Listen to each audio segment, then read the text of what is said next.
Dr. Michael Cox, how are you doing? I'm well, Sean. Thanks. How are you doing? I'm doing well. Good. The Uh, family's good. Everybody's family good. is family is doing well. How about your family? Everybody's pretty good. We're sequestered from getting to Oklahoma to see our folks right now, but right as of you know this current era, it's kind of the current normal. We're doing okay. Thanks. Yeah. Let's see. So how do we know each other? So seems like the first time I met you was on the bandstand playing with the Columbus Jazz Orchestra. I think so. I believe I heard you play. I went over to Ohio State for something. As you know, make occasional forays over there from Capitol just to see events, and so something that you were playing, and you were brand new there. You were brand new on the scene, and Ted McDaniels introduced you and I there. So I heard you play before we ever played together. But yeah, I'm like, this cat knows his stuff here. Look out. Which is exactly what I thought about you the first time I heard you play. Uh, yeah. So can you give us a little history of your time in the Columbus Jazz Orchestra? Well, I moved to Columbus in 1990. Like yourself, I had done some moving around for grad schools. I had taken a couple of, temporary full-time or temporary teaching jobs at universities, and then I ended up coming to Capital University, 1990. During my interview process, I was asking about, what the scene was like. I knew that Columbus was a pretty good sized city. Um, and one of my search panel members said, "Well, you want to talk to Ray Eubanks, who runs the Columbus Jazz Orchestra." And concurrent to that, I opened up this was before the internet was public, right? This was before the internet was a thing, right? I have to explain to young, really, especially really young, especially kids. You mean the internet used to not be? Well, it's been there a long time, but it went public at a certain point.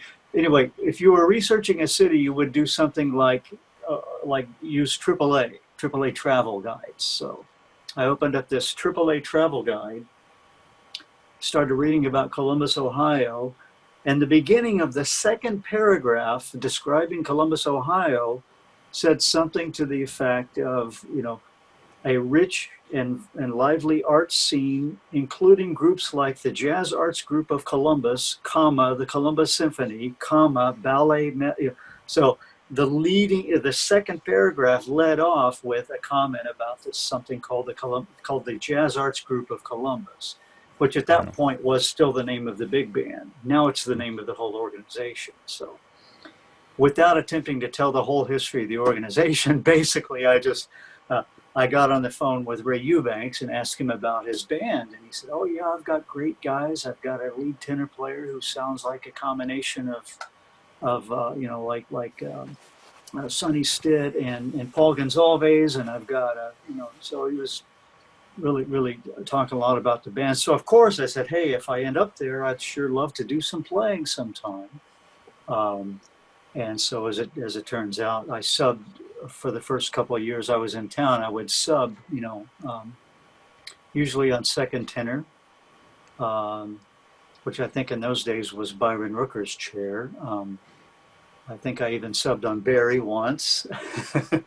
And then by the second or third year I was in town, the one of the alto players' name was Jim Gallagher, and Jim Gallagher was a programmer, and I think he got a programming job down in Cincinnati. So Ray approached me in the hallway at Capitol one day and said, "Hey, Jimmy's moving to Cincy. You want to play some second alto?" So sure, yeah, I'd love that. So I started doing more regular playing on, kind of jumping between second alto and second tenor. Um, but I would still usually not play all of the concerts. March and April are high season for jazz and for high school and college jazz festivals. Hmm. So I was still kind of in that circle of having been a teaching assistant in universities. I still had a really active network of adjudicators and clinicians. So I would usually be someplace else on April, for example. I never played the April concerts until quite a bit later. But so yeah, starting really a little by little, 1990, 91. I think by 92, 93, I was playing regularly. And that was in the era when the Columbus Jazz Orchestra or the Jazz Arts Group played in the concerts in an auditorium that's on the campus of Battelle Industries. Maybe you know Hmm. where that's at. It's adjacent to the OSU campus. So jumping back and forth between tenor and alto, and then once Byron Stripling had been here a year, there was a little bit of transition. Some of the original members of the band were starting to, retire, things like that, including Burdette Green, our beloved. He was our beloved lead alto player. Seemed like Burdette would never go away. And then once Hmm. he announced his retirement, we shuffled the section just a little bit, and Byron Stripling asked me if I would play tenor. And I remember that my reply to his email was, "I will play whatever chair, wherever I'm needed, as long as I can play." Hmm. So, yeah, so this many years later, 30 years later, we're sitting here. Hmm. Well, you always sound great. Appreciate Uh, that, John. You sound wonderful too, man. You sound awesome. Whatever oh, you're playing, bass, flute, everything. Yeah. well, I'll tell folks that some people are impressed because I play a lot of instruments, and I just quickly say, well, I want to work. Yeah. So so my solution and my way to sort of augment possibilities, if I haven't been gigging as much as I want to, or haven't had as many writing opportunities opportunities as I want to, I just learn how to do something else. Mm. Music is such a broad. I mean, there's so much stuff that you can get involved with music that sometimes I've encountered. Every once in a while, I've encountered a student or someone, a professional, someone that's been playing for years, that you know we have a conversation about them being somewhat bored or burned out, with music, and that those conversations always end with me saying, "Hey, you always can learn how to play another instrument. You can there's other avenues that you can go down. You can go down the music technology pathway. You know you can go down the music history, musicology kind of pathway. There's all kinds of things that you can, you know, broaden your mind and sort of create some more depth in your playing. And often, at least for me, anytime where I felt that I've started to get a little bogged down, it's always creates a spark. Yeah, So, that's awesome. Yeah, I had to, get around to, because when I started playing, and I had an older brother who's a B3 and Rhodes player, my brother Danny. I always assumed he would be the guy to cover keyboards, so I didn't spend as much time getting, like keyboard skills together as an example of that. That's kind of my approach. Is if I need to rest my lip, you know, which I put in a lot of time tonight practicing earlier, so the horns are still sitting here. In fact, I might swab my tenor out even while we're doing this. But uh, the piano's right here. It's, yeah, it's, yeah, it's right here. I always keep it right here, and I'm ready yeah. to look at things when I get ready to learn a new tune or work on new material. These days I almost always start with keyboard first. Yeah, let's talk a little bit more about that. Sure. Yeah. Yeah. Your approach to practicing, maybe to learning tunes. It seems to be a pretty common thing that I've heard horn players suggest that they like to learn something on the keyboard because it's a little more visual. You can hear all the notes, all of that. I interviewed Scotty Barnhart, and during his interview, he was sitting beside his grand piano in his practice space, and he actually played a little bit during the interview, just basically to demonstrate some stuff that he was working on or whatever, Hmm. and that's been his whole thing is like if he can play it on the horn, he wants to be able to play it on the keyboard, and vice versa. So I'm just curious as to your approach. Well, I learned about, well, we've all had a journey, right? I mentioned because I started playing gigs very early. By 15, I was playing gigs with my brother Danny. So, like I say, I always assumed his was the piano chair, and I would focus on the saxophone. But then when I started really learning more about music, and got into college, and you have to pass the piano proficiency and all that stuff. The piano teacher said I was a quick study. Hmm. He'd say you only practiced 2 hours to get ready for this. And they let me take lessons. I tested out the first semester of theory, so they let me enroll in piano lessons instead of being in the piano class. With all my friends. I was like, okay, I'll go to these piano lessons. I don't know what I'm in for, but yeah, William Flesher at Cameron University said you shouldn't be able to play your lesson this week this well, having only practiced this for 2 hours. And I'm like, well, I'm trying to practice flute and clarinet and saxophone. So I said, I'm sorry, Mr. Fletcher, but piano comes after those usually during the weeks when I'm trying to sort out my time and pass gen ed classes and all that stuff. So, but when I learned, so what I would do is I would transcribe things when I learned about the value of transcribing, not just saxophone solos. Of course, at first I only transcribed saxophone solos. You know what I mean? They were almost like technique exercises. I didn't look at what the chord changes were. I was just trying to figure out what Grover Washington or David Sanborn or Mike Brecker were playing. Mm. Forget about when I started hearing Coltrane and Cannonball Adderley. I couldn't transcribe that stuff. It was too fast. It was too much. So, but I think the first few times that I would try to transcribe things, and I would hear and get the notes that the piano player or the guitar player were playing, and let's say I've got the notes F and B and E, like that. I don't know if you can hear that. I would ask my rhythm section playing friends, what do you call that chord? It doesn't look like the chords that we're studying in my music theory classes. So there's this concept called voicings, right? I had to learn Right. what voicings were all about. Hmm. Once I got a little bit of a handle, so I was a little bit of a late bloomer with voicings, let's say. Um, um, a few of the different books, like in Dan Hurley's book, The Jazz Language.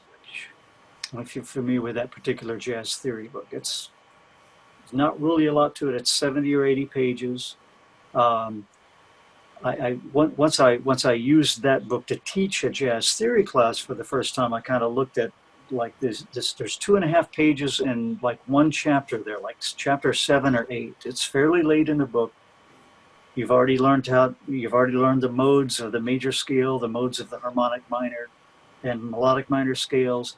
Okay, boom, here are voicings. And he explains shell voicings. And that I was able finally to put that concept at hand. And that for me made sense out of everything else. It made sense out of McCoy Tyner's voicings on Naima. I Mm. remember transcribing McCoy Tyner's voicings on Naima because I was trying to figure out the tune.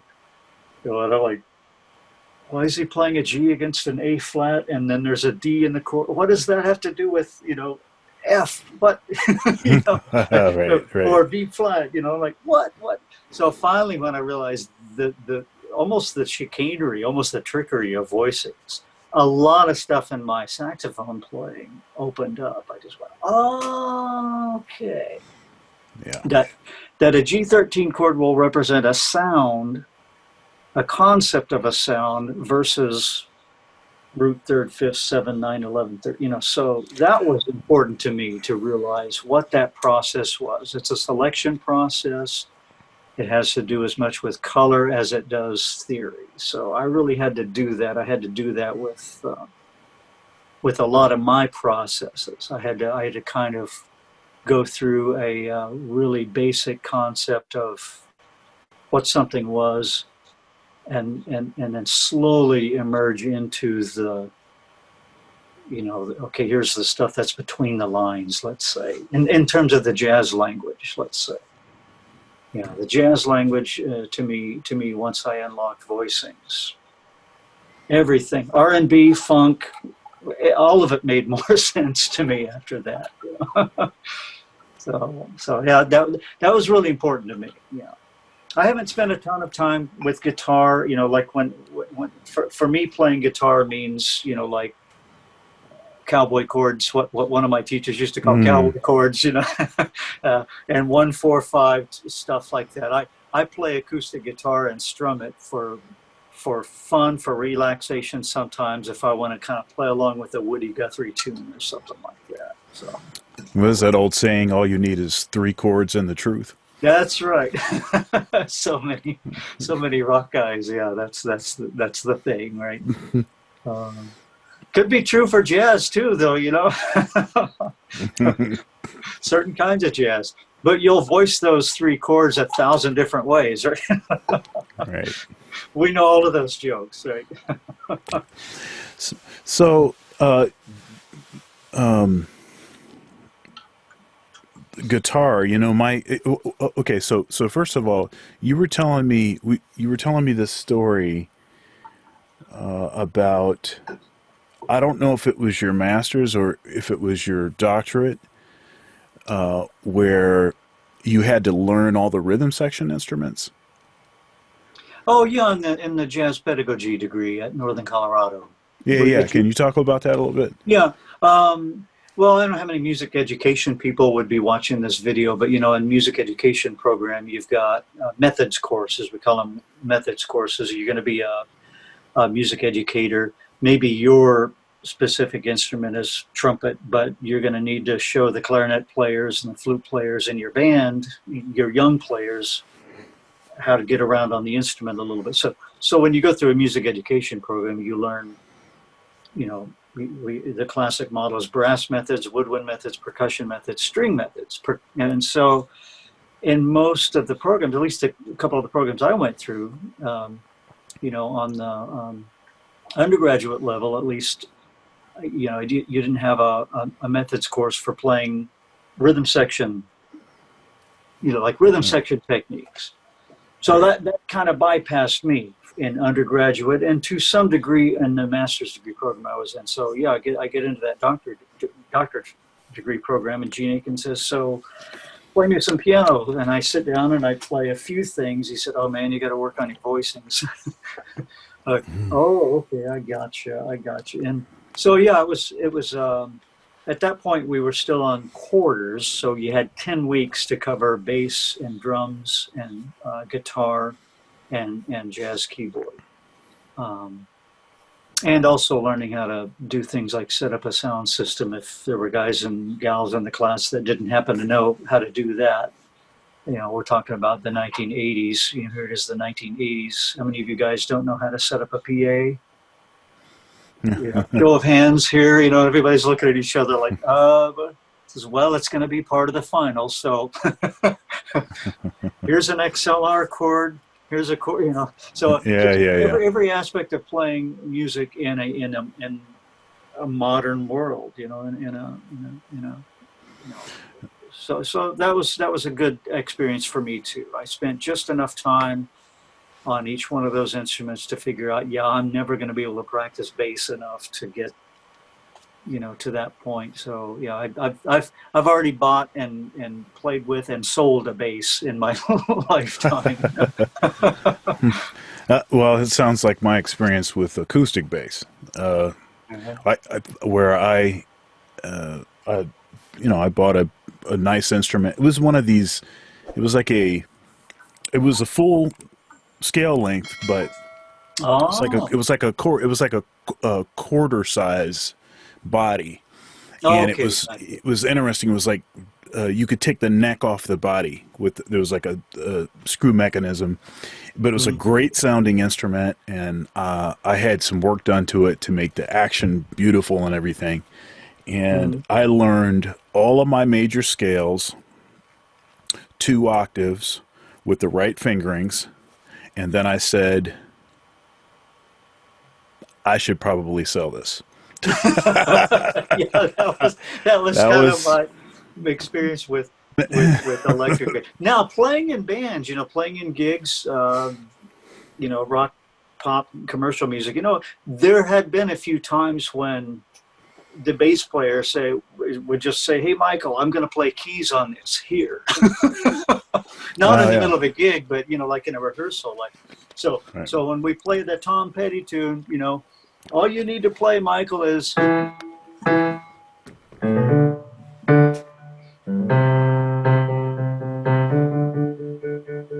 he showed me how to do the thing. So yeah, I had played a little bit of like hack bass, and it was kind of fun to stand there and get the neck strap around me, dance around, play 5 or 6 notes, but yeah, so it's interesting. Yeah, yeah, we can go into a lot of stories about about the miracle of having the music in you, and then you learn how to play an instrument after you form a band. That's kind of the classic rock band model, isn't it? Well, this is a little different angle on the music being in you, but Mm. e- each additional instrument that you learn how to play, it's not like you're learning music again. Hmm. You're not learning everything over again. So, aspects of it are just about understanding the function of that instrument, how it occupies, and that was one of the reasons I asked you that question about, function of rhythm section instruments, and and of course I'm aware that in music ed curriculums, often or not at all are students required to get any kind of knowledge of rhythm section, and if you're going to go out and actually get a teaching position in a high school or something, it's likely that you're going to end up standing in front of a jazz band. And if you have no understanding of how the rhythm section functions, that's going to be a hard deal. Yeah, yeah. But Yeah, I think it's important. I think it should be required. And I got into jazz education not having been a music education major. I was a performance major, so I kind of did an end around all of that right, stuff. I never ran a marching band. I marched in marching bands for 8 years, in schools, but I didn't go that route. So yeah, once I got kind of on board, so to speak, with the jazz education movement, yeah, that's it. What's important to me to impart when I work with bands, a lot of times we are talking to um, what I call good band kids, great band kids, the leaders. So a lot of these people were their field commanders, drum majors, and that's what got them excited about leading a large band program like that. Uh, you know, so admirable what people do, but yeah, that is the one thing that when we're kind of waving our jazz education flag, what, you never sat at a drum set here. yeah, Here's you did take percussion methods, right? Okay, here's what's different. And these days you can watch some videos and do yeah, that, Yeah. So yeah, that is the part I try to explain, that the elemental sound of a jazz band is from the rhythm section, then you add horns to that.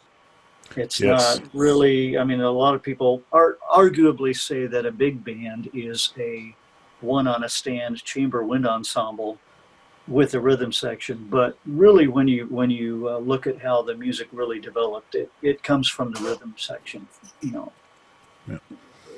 primarily. If I had it all to do again, yeah, I might have I'd gotten a hold of the bass a little bit earlier. Well, one of the reasons that I learned how to play some of these other instruments, especially bass and guitar, is because I found myself in a lot of situations writing for those instruments a lot. Yeah. I started playing guitar. I worked at Vineyard Columbus for 5.5 years, Mhm. and for the first year, I didn't play guitar, but I was writing a lot for guitar because Mhm. it's a big evangelical church. There's always, Sure. probably 3 or 4 guitar players. One of them's an electric bass, but 3 or 4 guitar players on the platform every Sunday, Mhm. and I was like, okay, you know, I've played with a lot of great guitar players. I dig the sound of guitar. I'm writing for guitar a lot. Okay, let me learn how to play guitar. And maybe that will help me to just make better decisions, Sure. when I'm Yeah. writing. Yeah. And then I just ended up falling in love with it. So, That's great. so then I bought too many guitars, hang out at Guitar Center too much and all that stuff. But, it's an approach. And I wasn't inventing approach, that approach rather. You find that a lot of great classical composers, that was their approach. They say, okay, I'm going to write this clarinet concerto.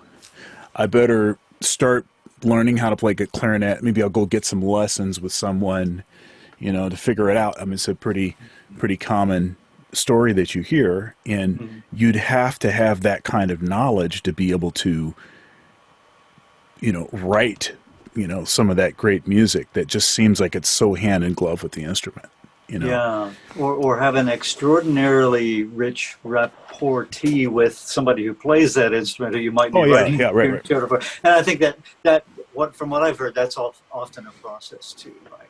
Right.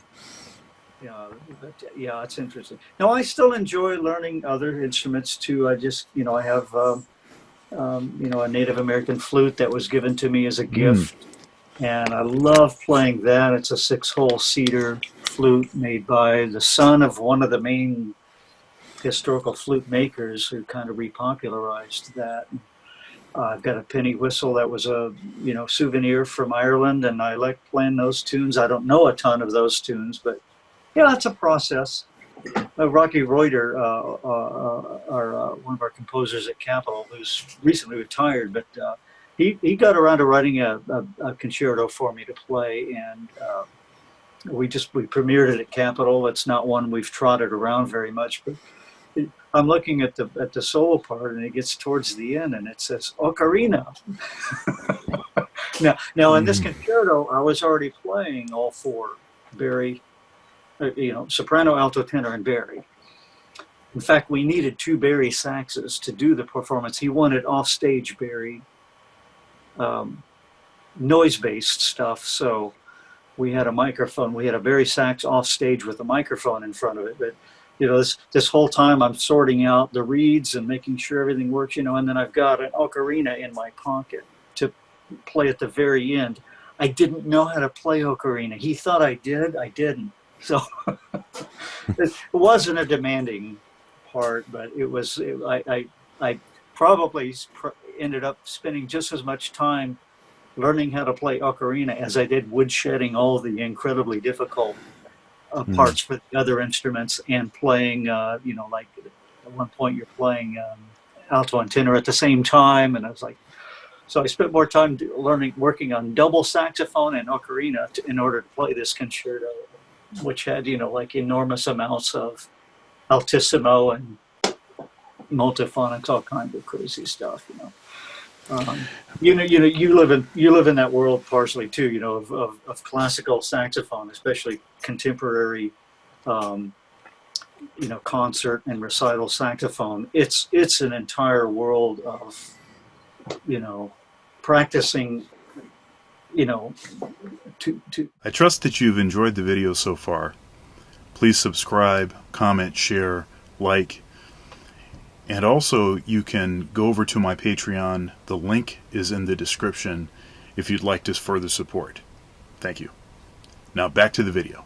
In pursuit of the horizon, you know. Yeah.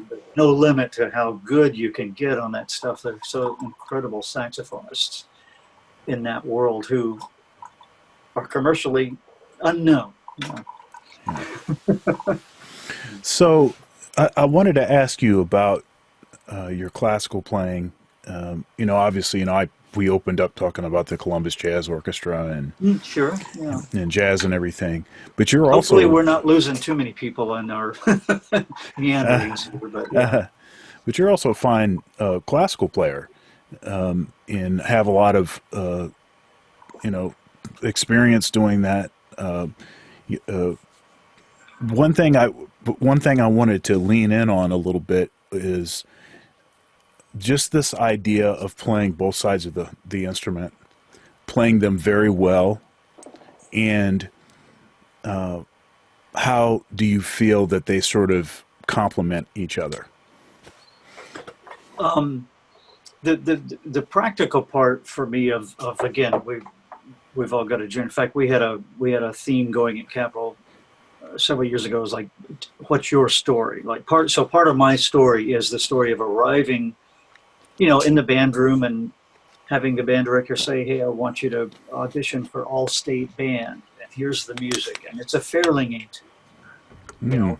And, you know, maybe I had had some lessons and worked out of Paul DeVille's universal saxophone method. And I had been a good band kid and you know, learned how to tap my foot and play on the upbeats and downbeats and not use too many scoops, jazz inflections. Uh, but that was the process I had to learn how to do. It was sort of like like we were talking about, the growth of the musical mind and the ear. For me, it kind of went hand in hand with that. What I had found out that I needed to do was Dr. David Pickthorn was my teacher at Cameron University in Norton, Oklahoma, and he said, so one of the things you need to do for the lessons is go to the listening lab and listen to these recordings. So there was my favorite still, I think it's called the Contemporary Saxophone, Donald Senta. Mm. Oh no, American Saxophone. I'm forgetting the title, but it's got this. I have a copy of it. It's this iconic red, black, and blue, and like primary colors, and black and white cover. All the pieces on there, like the Warren Benson Concertino or Aeolian Song. You know, we had records in that listening lab by Paul Brody, Harvey Patel, Cecil Lisan. And what it took for me was a few good listening sessions and saying, you know, to myself, okay, I'm going to pretend like I'm a classical musician here. Let's get the tux on and, you know, kind of emulate violin players a little bit. You know, one of the moments when I realized I had figured this out a little bit was that our music history teacher poked his head into the recital hall one day when I was in there practicing, and I was playing a transcription of it was probably the Eccles Sonata. A lot of people study that in undergraduate. It's a Baroque era sonata. Henri Eccles, and violin players learn it, bass players learn it, but it kind of lies pretty well on the saxophone. An arrangement by Sigurd Roscher. You know, you're learning hand in glove the history of the instrument with a lot of these guys who pioneered playing the thing, who were Europeans. You know, that was their concept. So I was playing, and William Fletcher stuck his head in the door. He said, "Oh, sorry to interrupt. I thought from down the hall you sound like a violin." And I got this big grin on my face. He said, "That was what you were going for, wasn't it?" I said, "Well, thank you." He said, and then he said, "Remember, don't wait too long between movements." About the proverbial pause between the first and second movement when you'll stop and swab the instrument out and take a drink away from it. When you play this music, remember, you're not supposed to wait too long between movements. I'll see you at the recital, you know. So he wasn't even on my panel or anything, but I felt pretty good about that, you know, just through sheer imitation at first. You know. we've studied with teachers in colleges and universities when we've gone through that system, if you will, who um, are for the most part espousing that particular tradition of play. Um, so it was, yeah, it was for me. It was a pragmatic thing. I knew I wanted a music degree so I could be around musicians, and really just my focus was still in my mind just to be a gigging musician. Um, but once I was introduced to that, I guess it was, maybe it's part of the intellect that gets interested in that end of the playing, learning the history of the instrument. Um, but at the undergraduate level, I didn't learn any of the concertos. It was a little bit of a smaller program, so I learned a lot of the sonatas and a lot of the shorter pieces, and I studied the main concertos, the Glazunov, the Eber, and some of the others. But Dr. Pickthorn said, "Yeah, there won't be anybody here playing concertos." And what I figured out probably about 8 or 10 years later was what he was talking about was that we wouldn't have had a great accompaniment available to us to work on the concerto. Right. It takes a really darn good pianist to cover transcriptions of any of those concertos, especially the saxophone concertos, right? Yeah. Oh man, it was so. Yeah, in hindsight, yeah, when I got into grad school and started working with pianists, who I always knew I had to find the best pianist available to even consider approaching playing any of that stuff. Something went ding one day, and I go, oh, maybe that's what Dr. Pickthorn meant when nobody around in that department was going to be playing concertos. Yeah, okay, got it. Um, So I finally got to work on the concertos later, in graduate school. So it's fun. It's a certain kind of a challenge. As you know, it takes a lot of practice. Um, so I think by doing that, that was something that was probably good for me, is it turned me into a practicer. It made Mm. me realize how many hours, just a lot of repetition it really takes to just be able to play one of those pieces sometimes. Yeah. You learn a lot about education, about programming, educationally, about pedagogy.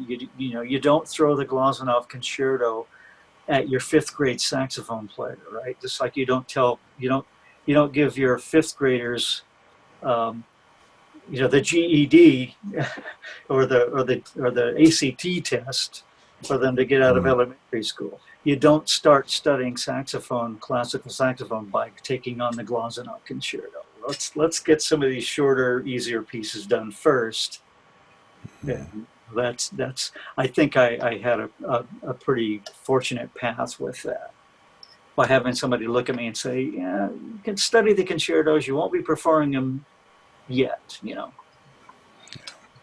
But Now did you feel like the jazz had any positive effect on the classical?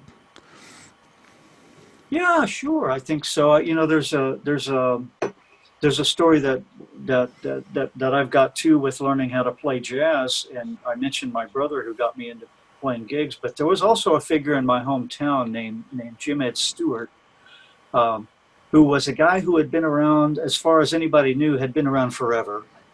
So, well, I mean, when I was 14, Jim Ed was something like 63 years old. So he was a guy who had been around town playing gigs for a long time. Piano player, singer, right? Had a couple of gigs locally there, like at the local Holiday Inn Lounge and at one of the local steakhouses, right? So um, word got around that if you wanted to get really good at music, you might consider getting some lessons with Jim Ed Stewart. Um, so the lessons with Jim Ed, and now this is after I'd had some saxophone lessons with the high school band director. I mentioned the Paul DeVille Universal Method for saxophone and getting introduced to Fairling etudes. Um, but around ninth grade or so, I started getting these lessons with Jim Ed Stewart with a couple of buddies of mine, sort of our little music, super music geek club, 3 or 4 of us who really wanted to get good at music. Um, found a way to get lessons with Jim Ed Stewart. He wouldn't charge us money for the lessons, but he'd say, I'm gonna enlist some favors from you sometime. So in those days, again, it was before the internet. We would help Jim Ed go and put flyers on windshields of cars to advertise his gigs at like 6 o'clock on a Saturday morning or something like that. He'd say, Right. I want your parents' permission, but I'll pick you up. I'll pick you up at 5:45, and we're gonna be at it till about 8 or 9 in the morning. We'll be done in a couple hours. So we'd go out. But Jim Ed would make me play scales and weird keys. Like he made me learn the F sharp major scale on my alto saxophone because he said, look here, I'm in the key of A on the piano. F sharp, that's your job. And in the first lesson, he said, I'm not a saxophone teacher, but I can tell you what all of the saxophone players who I've worked with before, and he had worked with some guys like Charlie Ventura. I think he had met Don Byas. He talked about Don Byas and Charlie Ventura a lot. And otherwise, Jim Ed would use terms like rockabilly. He would say, if you want to learn how to play rockabilly, you need to learn how to growl. Stuff like that. So initially it was really pop saxophone. He used the word pop to describe the music that we were going to be working on. He asked me that question. Well, what do you want to do? Do you want to play pop saxophone? I looked at my buddies and said, I don't think it's a good idea to answer no to a question like that. So I said, yeah, I want to learn whatever you're going to show me. So the first tune he showed me was Night Train. And we looked at, so immediately we're learning about what a blues is, or what the blues are, right? And learning Night Train. I learned Night Train. I didn't learn all 4 of the Night Train melodies, but we learned the main 2. So, and then he would make me learn, a lot of times we were learning like tunes that were currently on the radio then. Feelings by Barry Manilow. Key of E minor, perfect key on the piano, C sharp minor on the alto saxophone. Yeah. He looks at me and says, what's the problem, Michael? I think my G sharp key is sticking. Hang on a second. Sorry. So one thing after another, you just accrue, you start accumulating little lessons like that. But Jim Ed was great. He met with us once a week, and I remember that when I was getting ready to start college, he gave me the big city talk and said, well, listen, you're going to get really busy. Our lessons are done. You've learned a lot. I'm really proud of you. I wish you well, and you're gonna be busy being a music major. You won't need lessons from me anymore. That broke my heart, but anytime I went into the lesson and Dr. Pickthorn thought he was going to, put me on the spot by asking me to play C sharp major or C sharp harmonic minor, I already had that stuff down. I could play in weird keys. I didn't know what classical saxophone really was yet, but I could play in weird keys. I could open up the Fairling Etudes to, like the later pages and not do too bad. The later ones when you get into more sharps and flats. So, because that's what you do in the music industry. In pop music, you play in those keys. So, that was a real important concept, I think, for me pedagogically. So that's something that I always insist on with my students. If they haven't gotten that part together, say let's get the rest of these keys down and get comfortable. Yeah, it's interesting when you're playing playing pop music, jazz, whatever it is, especially if you're playing with a singer. There's certain decisions that are made that are not concerned with our comfort. The horn player's comfort. It's all about the range of the vocalist, their singing range, and it's very personal. It depends on the singer. They'll have a certain note that they want to aim for in a particular song, and then that just basically makes it a certain key. And sorry, but that's just what the game is. And we're not going to change it down a half step or up a half step so that the horn player can feel better. Right. Exactly. That's just not how it works. Your job is to support the singer, right? That's right. And, I mean, we could get into this conversation about, vocal bias, and how instrumental music, to most people, is not a real thing. Like it's not something that they really deal with, is what I mean. Yeah. Yeah. And I don't know, a high percentage of the population, maybe 80% of people, all they want to hear is music that has words, Yeah. that has a singer. Absolutely. Yeah. And so that exists. So, I mean, you could try to fight against it, or you can say, okay, well, this is what this is, and I just need to acquire the skills to be able to do as much work in this, in this area as possible, as much work with singers as possible. Working at Vineyard Columbus or any other gigs that I've had where I was playing rock or, pop music or whatever, guitar driven stuff in general, in particular, none of the guitar keys are like fun keys, quote unquote fun keys. They're not common keys for alto or tenor saxophone. Oh, yeah, right. And it's worse on alto saxophone than it is on tenor, but none of them are, E, A, Yeah. D, Yeah. G, B, none of those are great, are great keys. C, I mean, even C seems like it's C major, no big deal. That's A major for alto. So, Yeah. so yeah, that's something that I talk to my students about frequently. Also, it's not just about, and it's also not just about acquiring equal proficiency in every key. Obviously, that's a goal. That's something that you want to be able to do, but you have to sort of target certain keys that are going to be problems, Yeah. and spend more time on those keys.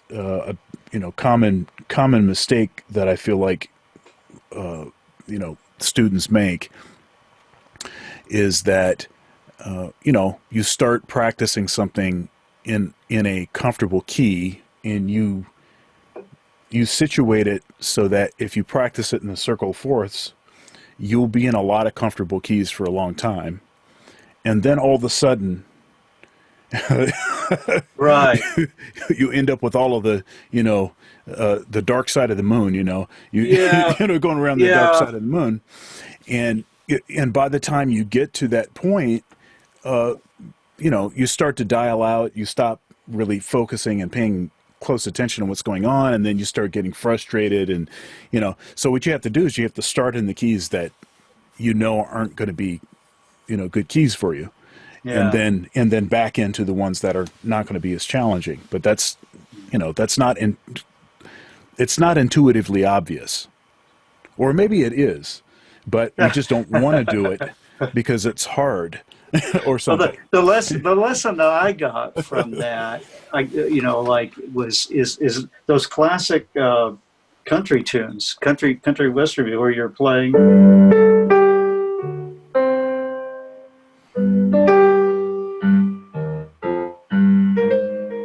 like just moving up a half step. The last couple of choruses of a lot of hit tunes in the pop music world, and I use country as an example, but Yeah.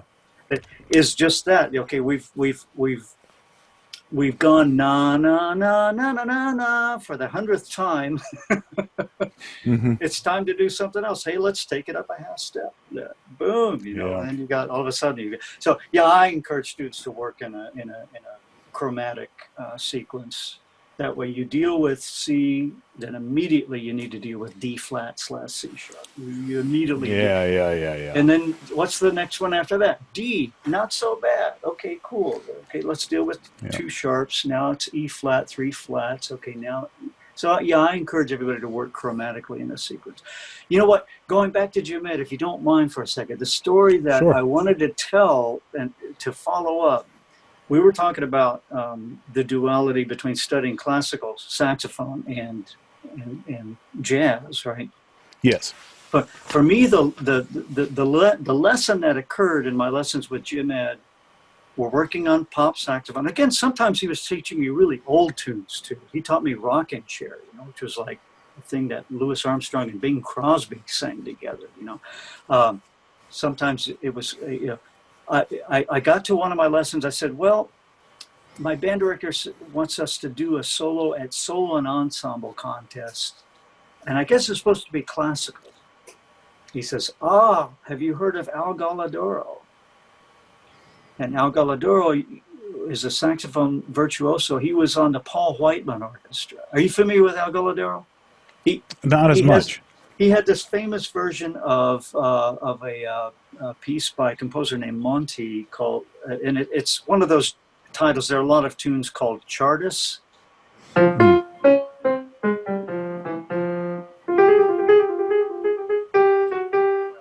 So it's this famous violin showcase piece. He taught me the piece. It's got a slow section, a couple of interludes, and then it's got this, like an upbeat show off. He taught it to me by ear, phrase by phrase.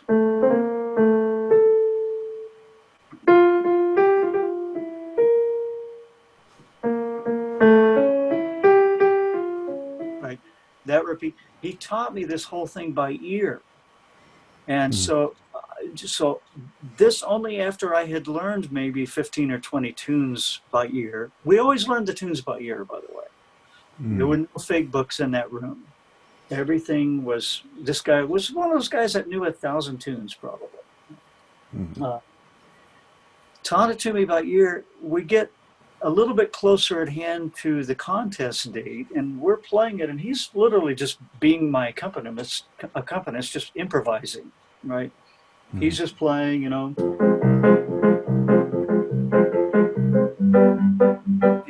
he's just playing accompaniments off the cuff in that style.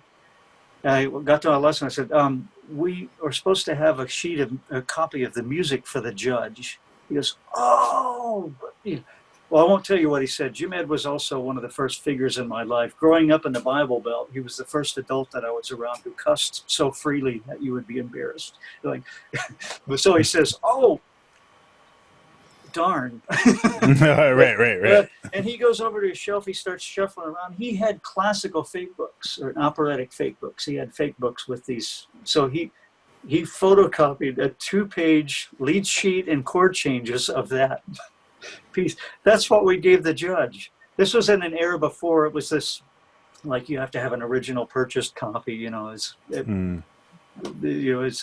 So have you heard?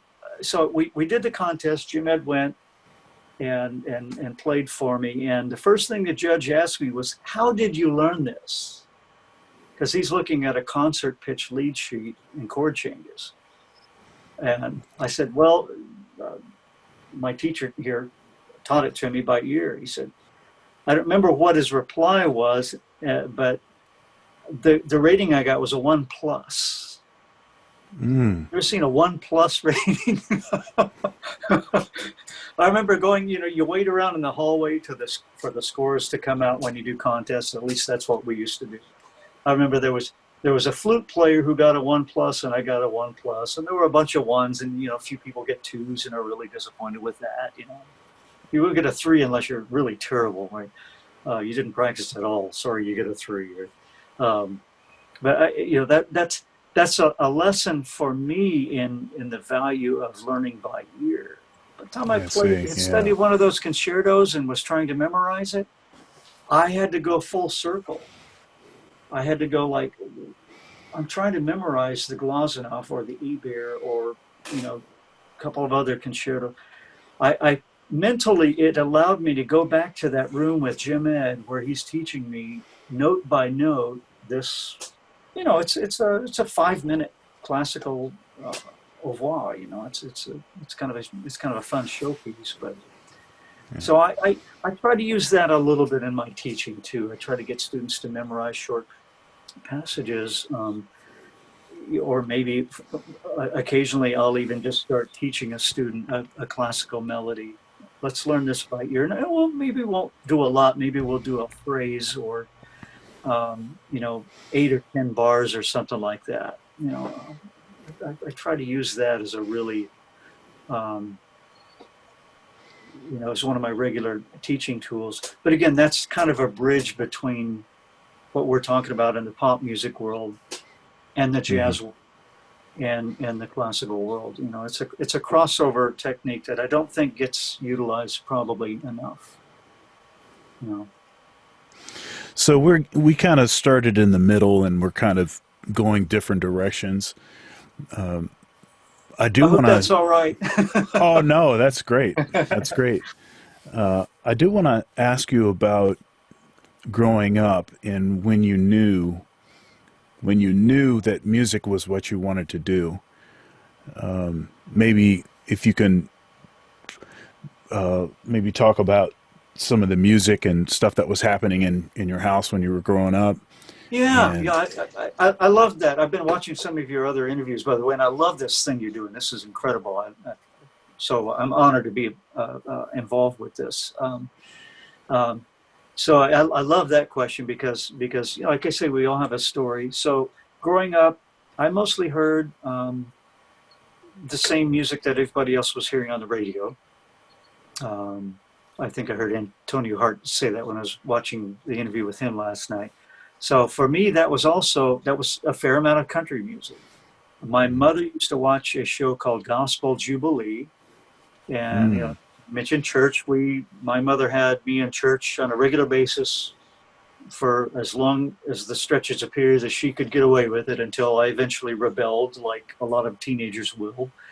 And but yeah, I think hearing that, one of my first musical memories is of being in my grandmother's lap in the Baptist church, and she's singing "Are You Washed in the Blood of the Lamb."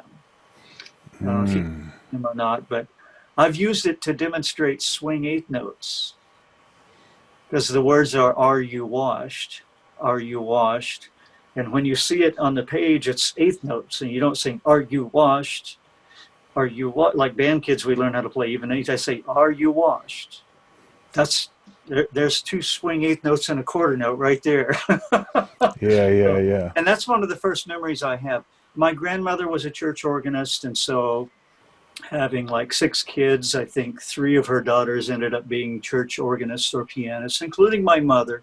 My mother didn't do it for long stretches of time, but I have an Aunt Edith who is still, she's in her 90s and still plays, Wow. uh, church organist. So there's a lot of that. I think that's pretty significant. Um, the late 60s roll along, and my brother Danny was 9 years older than me now. So by the time I was 6, 8 years old, my brother was playing in bands, again, being self-taught rock and blues and funk musician eventually.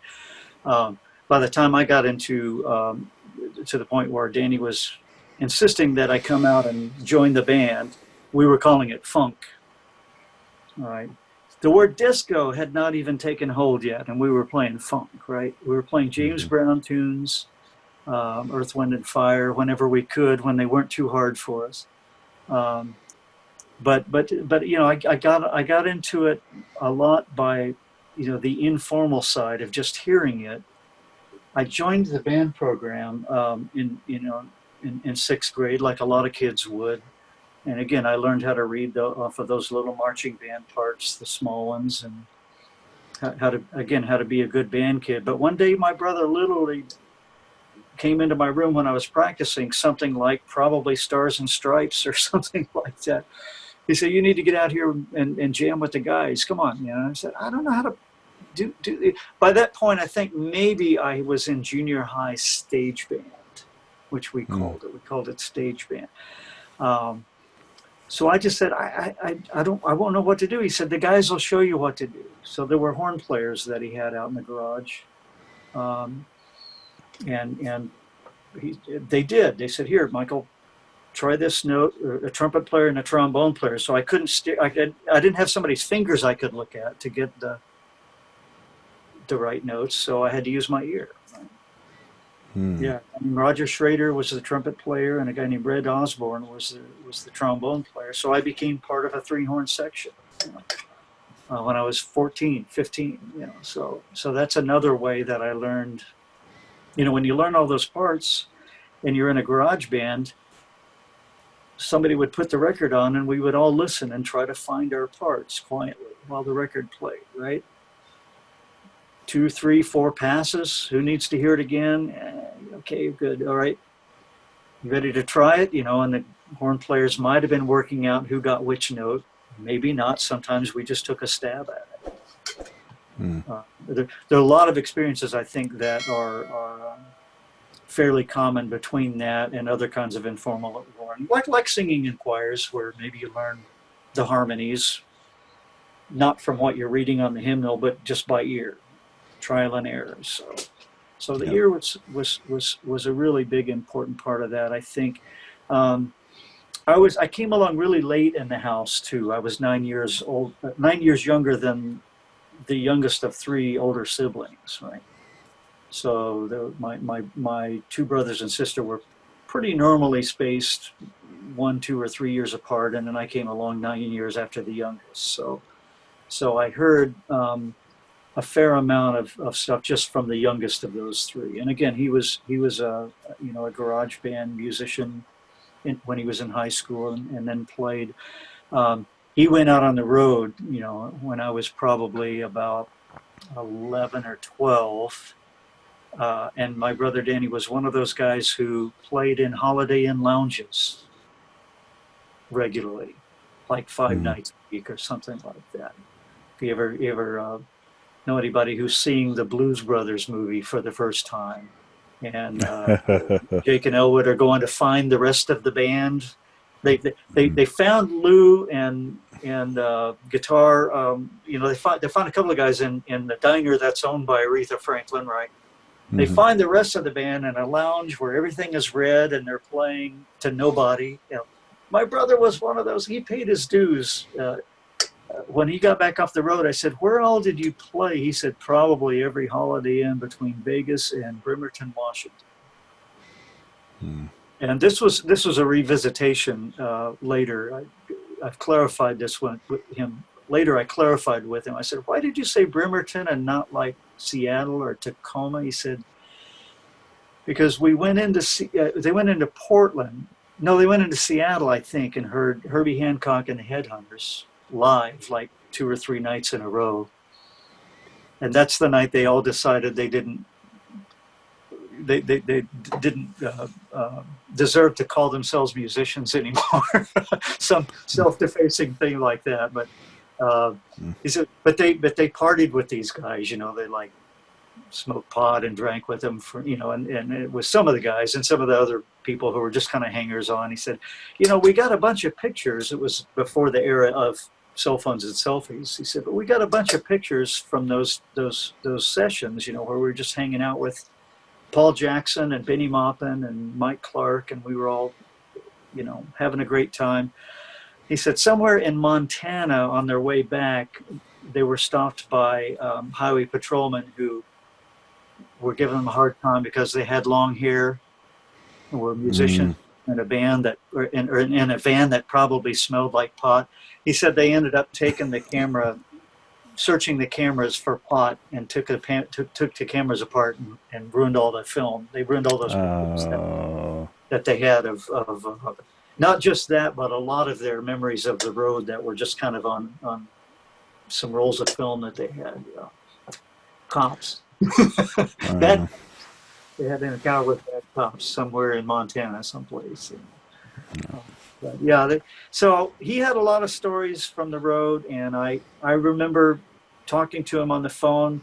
I even remember one time talking on the phone. My mom was talking to my brother, and it was one of those rough nights, that he was having a hard time. And I remember, I think it's the first time I heard my brother crying. He was crying on the phone, and I was listening in on the third line, And he was saying, "I've always wanted to be a musician. It's really a hard struggle." So I knew from that it was going to be a struggle. Somewhere in my equation of a story of my life, that equation came together. When I started majoring in music in college, I still would have things like that. I know this is going to be really hard work. So I knew I was up against a big challenge, one after another challenge, right? So that work ethic, I think,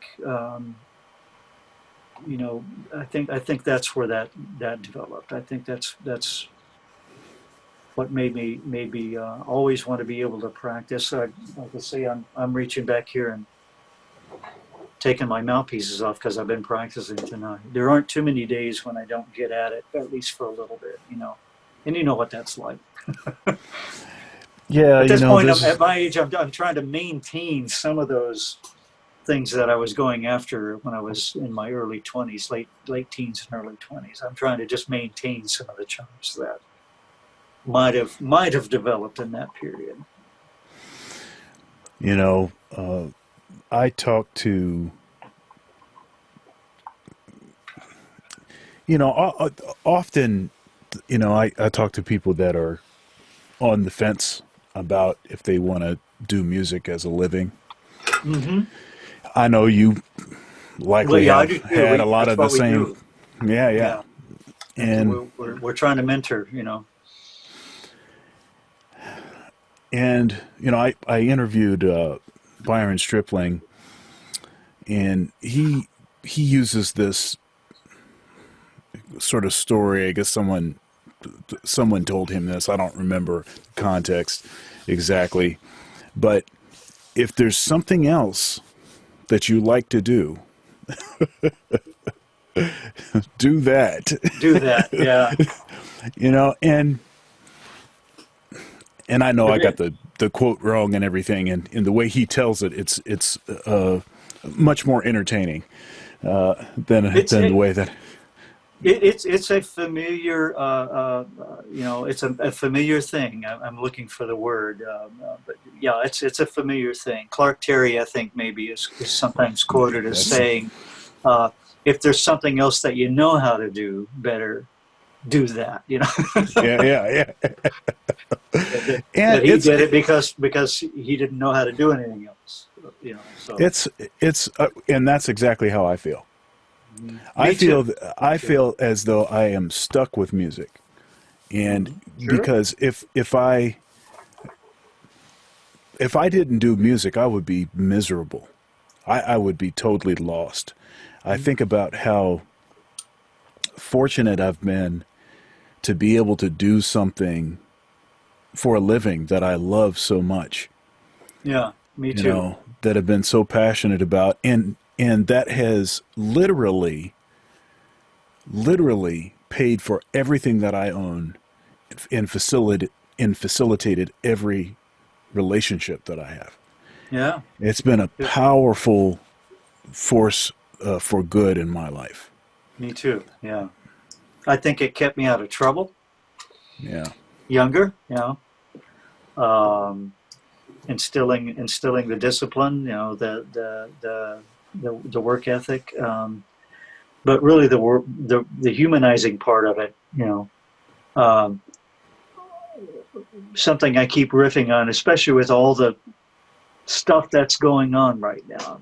This we're doing this in the midst of pandemic sequestration and you know what we're hoping is not the new race war, but my God, it's if nothing else, if I end up having got nothing else out of it, it's that I have fellowship with people who would otherwise be divided. Through music, I've made so many great friends, Yeah. um, regardless of creed, color, religion, nationality. Uh, um, I've said this a few times, I think, over the course of these interviews, but I just keep getting led back to it. And that is just the thought that I can't think of another pursuit, another discipline, another career path that would facilitate so many instantaneous friends. mhm, I mean, you play one gig with somebody, you never met him before, mhm, and somehow it just stitches everything together. It's like you've known them for your whole life, mhm. and particularly jazz musicians, because if you've been sort of feeding on the same records, unbeknownst to each other, right? Hmm. You're just doing your homework. You're just listening to the tradition. You're just being a good student, right? Hmm. And you encounter folks that are into the same stuff, maybe even deeper than you were, and you play for Yeah. that first time, and the magic just happens, and just the how it just brings you together. I'm an introvert, and I'm pretty shy. Me too. My tendency is just to, okay, I go do the gig and I go home, Hmm. and that's been what it is. I can't think of any other career path I could have where, I mean, because music has made me, it's created these friendships that if I was in another career, I would probably just be lonely, Hmm. you know, Hmm. because in music, it's like there's not a lot of effort that's necessary to create these strong friendships. It's really incredible. Yeah. The first time that we played together, for instance, and then in particular, the first time we really had a conversation, I felt like we were friends right away. Oh yeah, me And there too. was, yeah, and there was so much to talk about and so much in common there. There's so much different, but so much the same, Yeah. Yeah. and I just can't think of anything else that is even capable of doing that, to that extent. Mhm. Yeah, Yeah. I'll let the thing I keep saying, and I post it countless times on social media. Which, oh my God, I got to get off. I got to stay off that. But I'll write when it seems like when the musicians get together, things are cool. You Yeah. know, the U.S. government sent who they send to Moscow, Benny Goodman. Who they send to Israel and Cuba, Dizzy Gillespie. you know, Dizzy Gillespie, one of the greatest ambassadors, on whoever lived on the planet, and his diplomacy was through music. You know, Yeah. so that's a larger kind of thing that I can see that so much more clearly now. I was in my 20s. I was still shedding, trying to just like learn how to play great music, and transcribing and dreaming of playing these great gigs. How many nights we would have dreamt of getting a call from Miles Davis, uh, calling each other, joking, saying, "Hey, this is Miles," like just teasing each other about how bad we would dream of doing something like that, or doing a rock gig, even if that would be cool. But to me, if I get to the end of my life and realize that I have played any kind of a part in bringing people together through music, that's where I am now with it. That's where my emotions are with music right now. Especially, again, we're talking about being lonely. We're going through this pandemic thing. I don't remember. It's been 30 years since I went this long without playing a gig. That's why I'm so excited that we're doing this thing Friday at one of our local venues here, Snowden Gray. So some of the guys in the band Flippo, we're playing our weather report set. We're doing two sets, and it's live. There are going to be people there. I guess they're going to be 6 feet apart, and maybe everybody's going to have on masks, But man, I'm just so looking forward to it because we've been doing the streaming thing. We've been doing a fair amount of those in different settings. I've been doing some recording for people who are going to be using these in virtual, broadcast, including like this interview, which is really cool. But man, to have an audience there again, I hope I don't get too excited. I hope I can still play my part. You know. Yeah. The two things I miss the most with the quarantine, the two things I missed the most were, one, playing on a stage in front of an audience, Hmm. with my friends, with Yeah. musicians, Yeah. and the second thing was going to the gym. Honestly, Ah, I missed that really, really badly. I've got gym buddies and stuff. Fortunately, my gym was big enough to be able to comply with all of the mandates, and to be able to create a you know a socially right. Yeah. distanced environment and Yeah. Yeah. cleanliness and all of that. So this was the end of May. Well, I guess it was the Tuesday after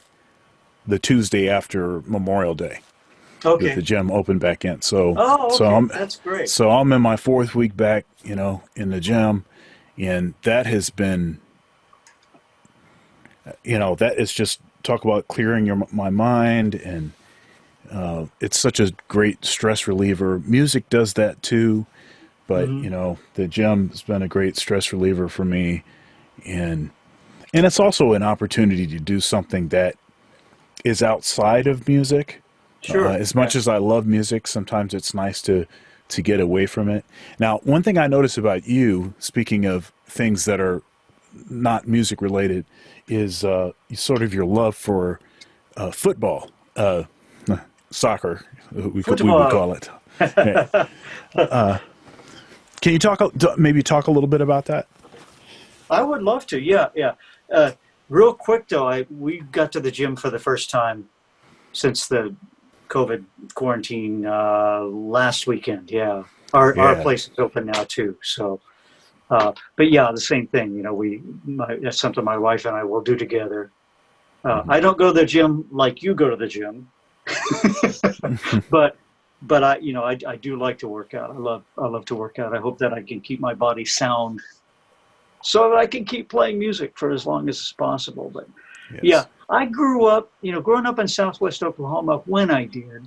Um, Maybe we had a conversation about that I played football. I played little league football, but my football career was over by seventh grade.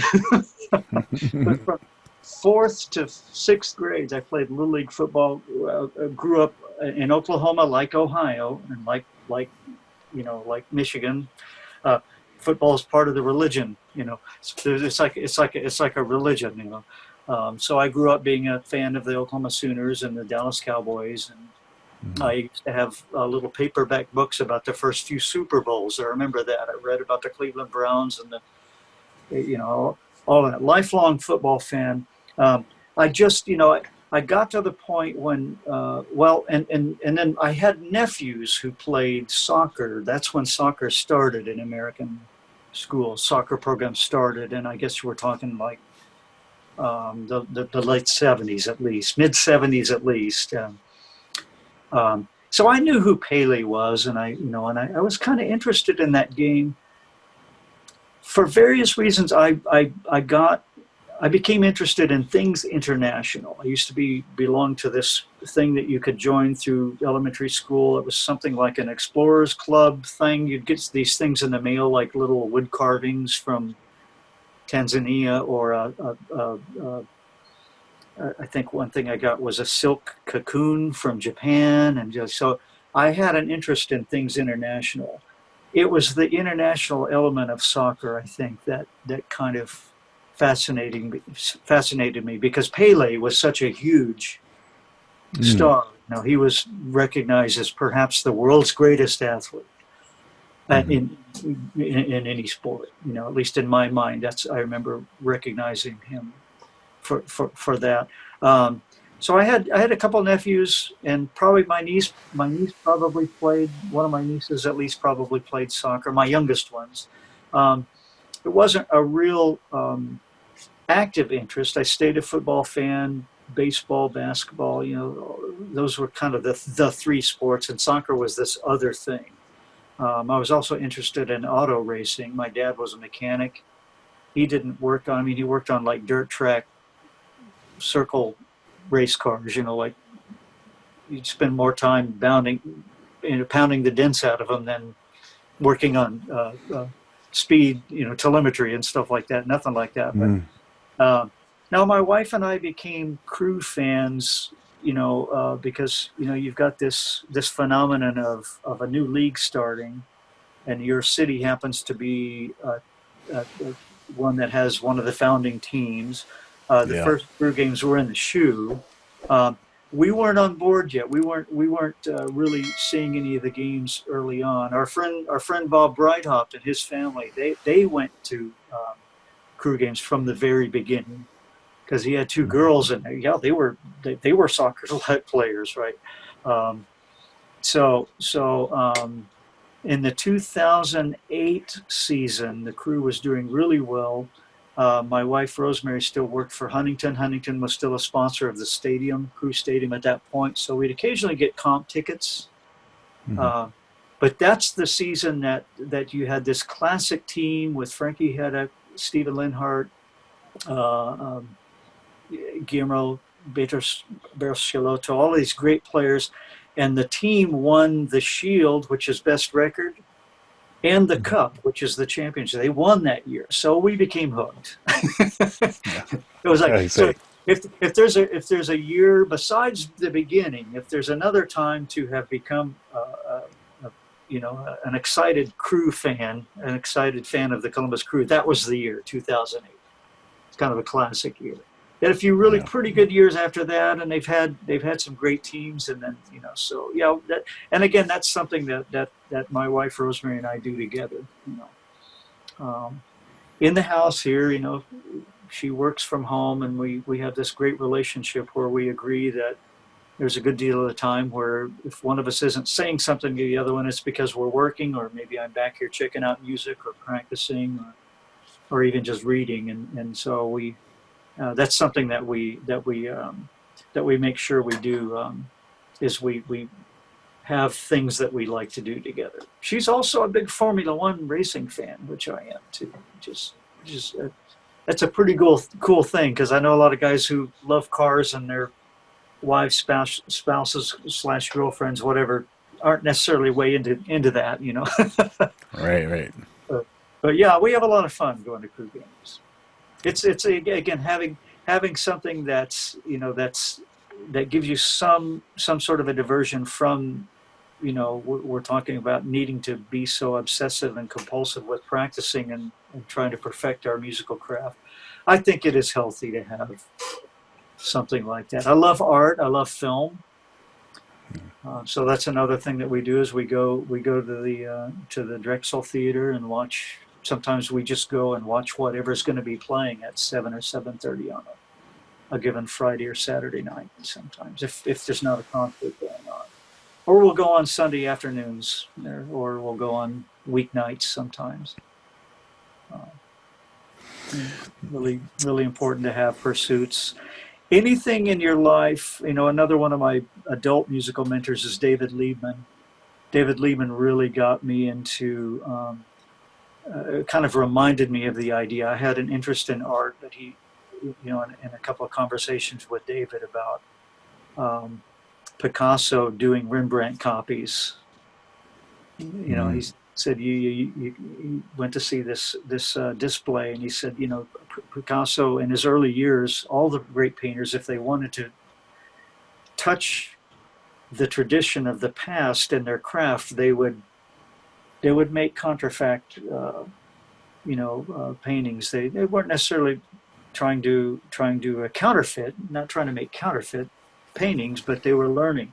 Great authors will copy out of passages of great books by hand as a way of touching, the creator of this masterwork. So we do that with transcribing, and we do it with, when we're looking at a Bach urtext, we're trying to get something from our ancestors that gives us um, strength and focus and power, and inspiration.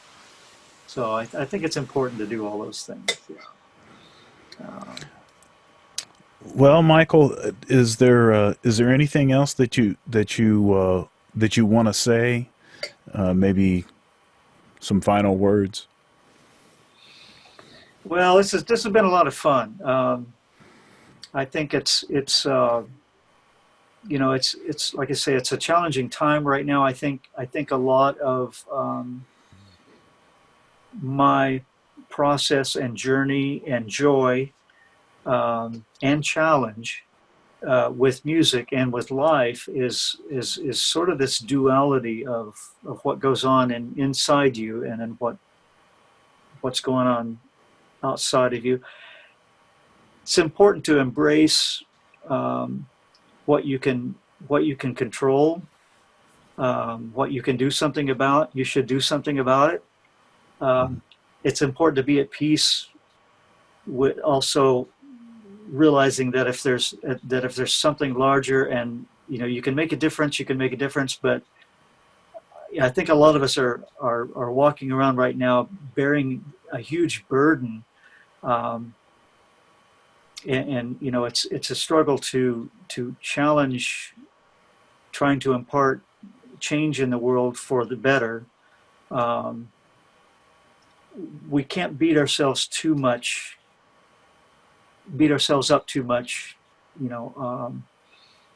if we haven't been able to do, if we don't feel like we've been able to do as much as we dreamt we could. It's the same thing with music. I'm at peace with not having gone on grand tours and been on the biggest stages and toured the world, but I've touched a lot of people through teaching, and I find that to be very fulfilling. I think if I have parting words, it's to be at peace. Try to be at peace. That's the thing. If you can be at peace with yourself, that is what allows you to be at peace with others. I'll often sign a letter or a note, yours in peace through music. Again, because that's, as we have discovered, that's our common blessing, is that we both have that. We both have this music thing that is the thing that allows us to be with other people and have these relationships and friendships. So, peace. Peace to you too, man. Peace to you too. Great.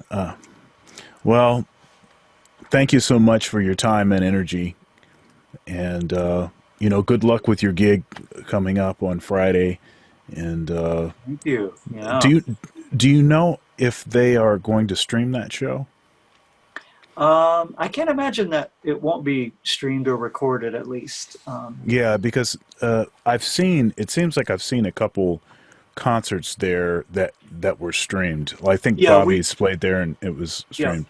Yeah, Bobby Floyd has been doing it regularly, and we did our tribute to John Coltrane, Johnny Hartman with Ron Jenkins. We did that. We did a live version of that. One of the first nights that the stay-at-home orders were about to happen. In fact, I think it was like March 16th or 17th or something like that. Right. We did the Johnny Hartman, and we had about 5 people in the audience because everybody had already kind of voluntarily started staying home. It was snowing that night, I remember. But we did a streamed version of that a couple of weeks ago, and so I would imagine if the crew there is already set up to do that, I can imagine it won't be streamed. So yeah, I'll try to find out more details and get word out on that. Yeah, and I'm gonna put a link so people can find you on Facebook in the description to the video. And so folks, if you can't come out, if you can't be there present, and we find out some information for how you can check it out from home. Right. Yeah. I wish I had a better and more active source, like a web page and stuff like that. If you go to my web page, it's a dead link. It's just the cover page. It's not active. It's just a holding place for a website. I've had people say, "Hey, I went to your website. I can't open anything up." I said, "Oh, it's because, well, if you want my CDs, you can get them from me directly." But yeah, folks who know me know that I'm just, once everything gets rolling again, I hope to be very active all around town again. Yeah, so. All right. See you at the next gig, man. All right. You too, man. God bless you. Thank you. You too. All right. Bye. Bye now.